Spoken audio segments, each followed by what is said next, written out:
waa'ee soommanaa waa'ee baatii soommanaati.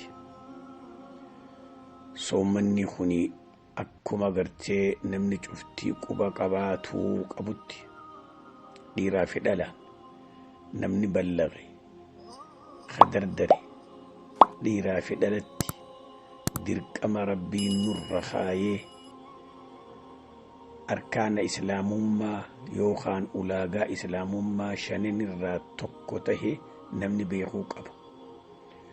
Kunis dirqamni kan nurratti godhame eega nabiin keenya alayhi salaatu wassalaam makkarraa ka'anii madiinaa dhaqanii amata lammeeysaa irratti aayanni dirqamaan soommanni dirqamaan nurratti tahuudhaan qur'aanni bu'e suuratul baqaraa keessa aayata 183 yookaan 84 laala. ربنا تخيستي وندبته أعوذ بالله من الشيطان الرجيم. يا أيها الذين آمنوا كتب عليكم الصيام كما كتب على الذين من قبلكم لعلكم تتقون.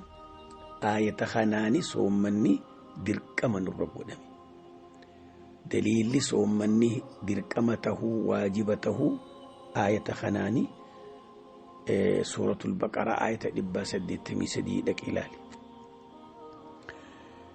حديث الرأي وتاتي أمه حديث عبد الله بن عمر ربي إسان الرهاجالة إساف أبا إساتي أكم جي عن عبد الله بن عمر رضي الله عنهما أن النبي صلى الله عليه وسلم قال بني الإسلام على 5: شهادة أن لا إله إلا الله وأن محمد رسول الله وإقام الصلاة وإيتاء الزكاة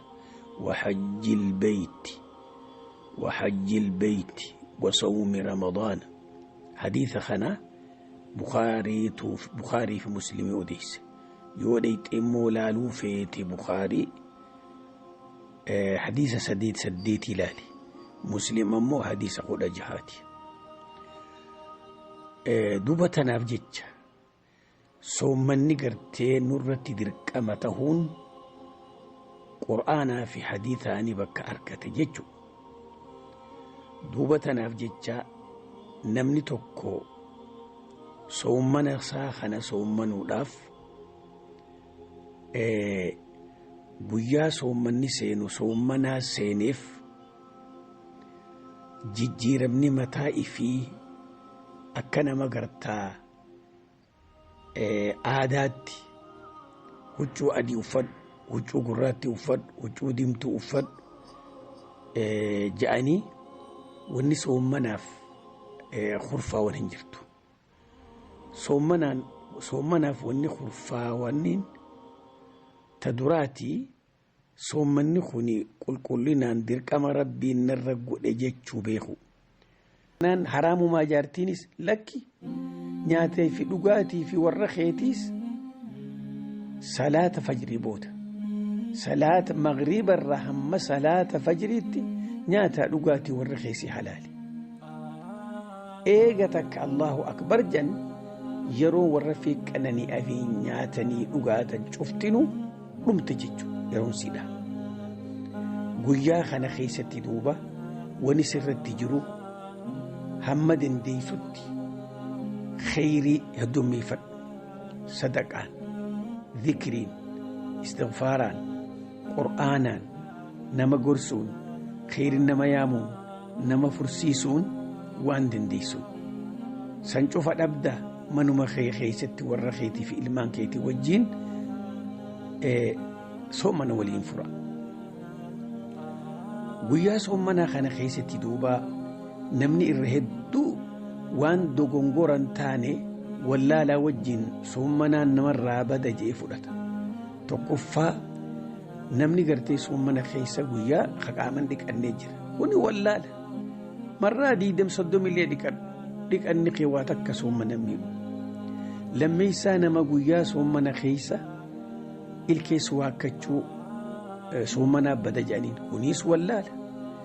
akkuma san ammallee quba gurra ifkaayuu funyaan ifkaayuu kunis wanni soomana cabsu kanaa miti. Akkuma san namni gartee hafuurritti citu qilleensa gartee oksijiinaa fudhachuun humata kan qabu. Akkuma san namni hospitaala dhaqee lilmee dirachuun humata kan qabu. Akkuma san gartee ilkeellee firraa fuudhuun humata kan qabu. Akkuma san dhiigni gartee ilkeetee keessaa irgoorraa bahu yoo sirraa dabre humata akka illee hin balleessu. Atummaan xuuxxee liqimsin.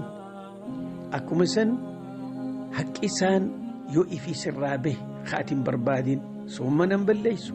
Atummaan harkeef keessee ifirraan fidin. Wanni immoo soomana balleessu ta duraa badii guddoo jaarsaa jaartii walitti dabalamuun tahin waan shahwaa namarraa baasu ija keetiin eeydee yoo bishaan maniyyiin sirraa bahe soomanni badi. Yoo harka keetiin firraa baafte soomanni badi. Ammoo kaffaaraa akka nama walitti dabalame hin qabdu. Tuni wani haajamus ta'uu baadhaa fi qadaa keessan kafalu. Akkuma san soomana keessa warra gartee fi dhungachuunis ogga ol seentu ogga gabbaatu soomana balleessitu. Garuu immoo dhunguu waa firra barbaadu ittiin dhihaatin. Akkuma san dhalaan gartee nyaata gootuus soogidda laaluun soomana balleessitu numa liqimsin. Akkuma san wanni immoo soomana balleessu dhiiga faa namaa kennuu dhiiga wayyaa namaa kennuun ni balleessiti. Tanaafuu wanneen akkanaa tan namni wallaalaa gartee soomana fudhatu wancuuftinu waan soomana balleessu miti. Wanni gartee gurguddoon soomana balleessitu marsaa lammeessaa keessatti insha Allahu ta'ala irraa dubbanna. Wassalaamu alaikum wa rahmatullahi.